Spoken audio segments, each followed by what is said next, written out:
I was walking through the park one day in the very, very month of May. I was taken by surprise by a couple rats by the garbage. Now, my kid, guys, good morning. It is May 1st, Tuesday. Actually, Missy Jen, it's Tuesday, May 1st, Happy Tuesday. 2018. And I, for one, am glad to see the It's month of April go May. between gastritis in the stomach, crap on the eye, the back, and then yesterday, Missy Jen, the capper ball, my crown, the cap on my crown disappeared. I'm afraid I ate a little piece of beef and it went right down the old Gulliver. It's gonna feel good Yeah. coming out the back end. So, just as if April didn't dish out enough pain, On the very last the very day. last day, right down to the last couple hours, just gives you that nice big last kick in the On ass. the evening, it was already getting dark. Just to make sure you know that you're alive. Anyway, guys, it is May Day. Missy Jen, they did May Day celebrations in Bavaria and places like that. It's an important Yeah, day. in Bavaria, they did the flagpole dancing, Yeah, and we had a celebration where I lived up there too. good. Yeah, and for all my An old communist tradition. pals in China and North Korea, happy May Day to you. I'm sure you'll be out enjoying your big missile parades and all the heavy armament that makes May Day parades so wonderful in communist countries where equal misery for all is the only promise.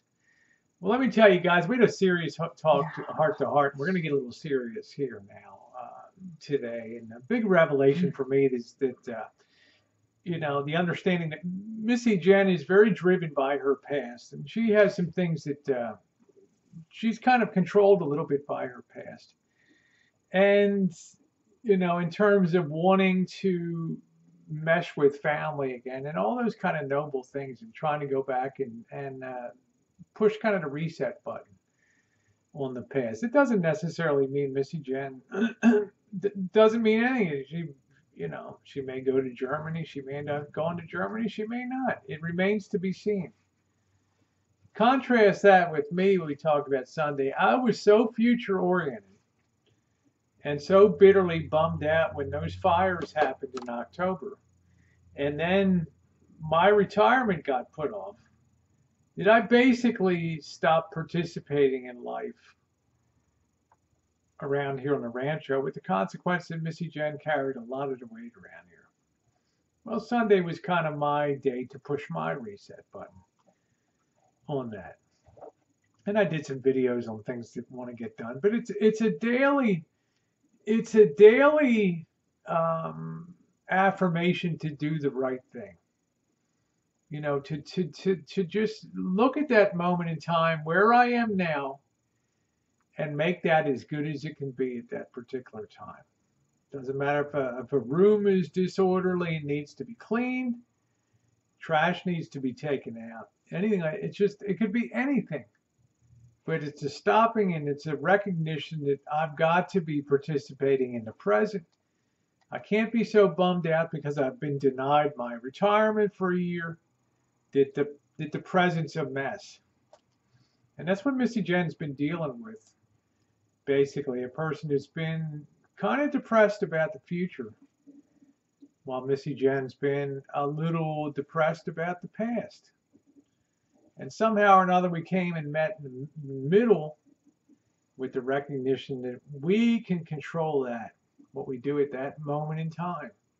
What we do in the present is the only thing that we can really effectively make right, guaranteed at that point in time. So, like I said, I pushed the reset button on my life, and already I'm feeling better about that. Go into work with a more positive attitude, not like a sour puss. Come home, be more cheerful. Be more engaging. Do some projects around here. Get things underway. I'm committed by the time that summer's well underway that this place is going to be back to a showpiece kind of operation here, where everything is neat and order. Like Missy Jen would be like, I'm back in Germany. Everything is so neat and clean. I like it. I like it. You know, making the present better now with that reset not only affects me, but it has a ripple effect on Missy Jen too. Because for a long time, like I said, she's carried the weight around here. And it also had a recognition that we don't have to have shared dreams Right. about the future. I have no right to automatically assume that Missy Jen should be involved in RVing and things like that. You know, to be quite honest, it has zero appeal to Missy Jen. You Right. know, she doesn't like hangouts. She gives her time to come on there. She enjoys the people in there. She has some laughs and stuff, and then you have the upside. But we don't have that shared dream. You know, like, you know, maybe Missy Jen wants to go to Germany. We don't have that shared dream. You know, to rebuild the past and all that. I mean, I've done that. So what we had is me up here in the future and Missy Jen's in the past, and now we're just bringing that to some sort of center alignment here. And it was quite a process. It wasn't without a few tears on Sunday, and it's a recognition that, especially on my part, being so bummed out about the future has just taken the starch out of the present. And I can tell you, having already instituted things, I'm feeling a lot better about things. I'm feeling more positive, and I think Missy Jen's feeling the ripple effects of that around here. But it's something that I want to continue here, because I live here too. And Missy Jen faces health challenges. And I want to make sure that her life gets easier and doesn't have to carry me like some kind of overgrown baby because I didn't get my way about retirement, so I'm going to just be miserable. Well, no, that's not the way that life works. So, Missy Jen, the realization we don't have to have those shared dreams, that was a real important thing.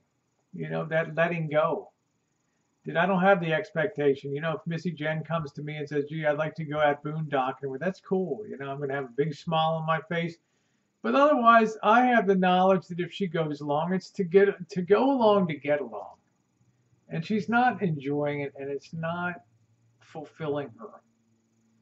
We don't have that shared dream. So that's something that I think was a major point of recognition, Jen, that my knowing that you go along to get along. Yeah, that was my mistake. Well, it's not a mistake. You're a very kind and nice person.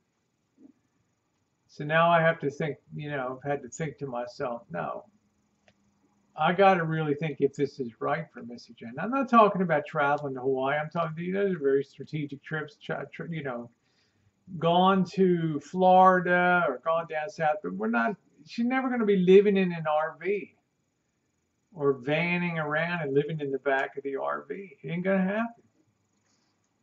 It's going to be, you know, Rosie out there doing things, boondocking and all that kind of stuff. And Missy Jen happy, doing her thing. Feeling happy for me like I feel happy for her. So I don't know if you want to add anything, Jen. It's kind of a serious topic today, but it's just that we don't always have to have shared dreams in life. It's nice if you do, but you got to be able to give way a little bit and say, that's cool. I understand. Yeah. I get it. It's the communication is important, and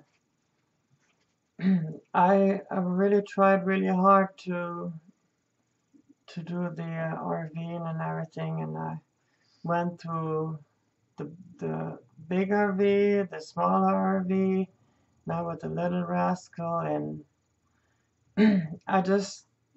I find nothing appealing about the whole RV lifestyle. I watched all these RVers videos and I tried to learn to love it. as they say, I learned to love it, and I just can't fall in love with it. And it also is physically just really hard on me. And Yeah, see, Missy Jen didn't come into my life through the RV community. She came into my life, and I came into her life through friends that had zero connection to RVing. I was fascinated by the topic of RVing, having had a lousy boat growing up and hating boating, and in kind of enjoying that boondocking and all that. But that's not Missy Jen's thing. so I find that, and I always said I will never stand in the way of Rosie's dream, and I know her dream is to go out and boondock and enjoy the RVing lifestyle and everything. So if she feels like she wants to go and do her boondocking, whether it's like a shorter trip or she wants to go out for like a week or so, then, more power to her, Yeah, then the I'm gonna be realization. happy for Yeah, her. the realization is it's not just taking off with some concept of freedom. We're not chained to each other. A lot of people, you may think that we are, but we kind of do our own things and we have our own stuff in life. But I'm committed to the present now. Boondocking to me means an overnight here and there. Just to get the taste of it. But when it comes to big travel, of course, I'd like Missy Jen to be there to enjoy that. But to be in an RV or a van overnighting and doing it, no, just not. It doesn't compute. That's why I talk about today's topic. It's a serious one to share dreams. You don't always have to have shared dreams. Right. Okay, so we'll wrap it up on that today. We've shared everything for years, years and years, probably shared more of our lives than most anybody else on YouTube on a daily basis. And it's been a lot of fun, and we value you guys, and we love having you along. Just understand that we came to some real realizations in the last week or so about the future, and it's been a good thing. Okay. All right, everybody, happy May Day to you. Whether you're going to watch the big missile parade in Pyongyang or something like that, or up in Tiananmen Square, have a great one. Or if you're going to go out and crack a cold six-pack, enjoy your May Day. And thanks so much for being along. Happy Tuesday.